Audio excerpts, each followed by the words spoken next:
পবিত্র ঈদুল আজহা আর মাত্র কয়েকদিন বাকি। এমন সময় দেশের ব্যাংকিং খাতে দেখা দিয়েছে নগদ টাকার তীব্র সংকট। ঈদের কেনাকাটা, কুরবানি ও উৎসবের খরচ মেটাতে ব্যাংকগুলোতে গ্রাহকদের ব্যাপক চাহিদা থাকলেও সে পরিমাণ নগদ টাকা দিতে পারছে না বেশিরভাগ ব্যাংক। ব্যাংকগুলোর দাবি, টাকার চাহিদা বাড়লেও পর্যাপ্ত টাকা যোগান দিতে পারছে না বাংলাদেশ ব্যাংক।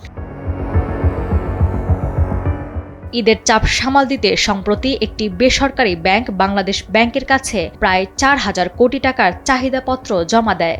তবে সেই ব্যাংক পেয়েছে 1,500 কোটি টাকা। কম বেশি এই চিত্র এখন দেশের প্রায় অধিকাংশ ব্যাংকেরই। তবে চাহিদার তুলনায় কেন্দ্রীয় ব্যাংকের অপ্রতুল সরবরাহ পুরো সংকটকে আরও প্রকট করে তুলেছে।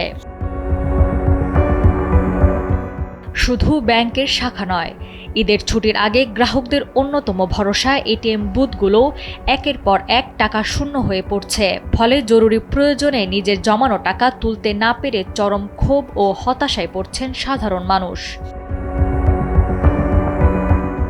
বাণিজ্যিক ব্যাংকের কর্মকর্তারা বলছেন, বাংলাদেশ ব্যাংক বর্তমানে বাণিজ্যিক ব্যাংকগুলোর চাহিদার মাত্র 30 থেকে 40% নগদ অর্থ সরবরাহ করছে।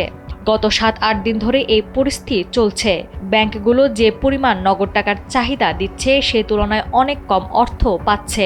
বাংলাদেশ ব্যাংকের মুখপাত্র ও নির্বাহী পরিচালক আরিফ হোসেন খান গণমাধ্যমকে বলেন, ব্যাংকগুলোর চাহিদা ধাপে ধাপে পূরণ করা হচ্ছে। নতুন ছাপানো নোট পর্যায়ক্রমে বিতরণ করা হবে।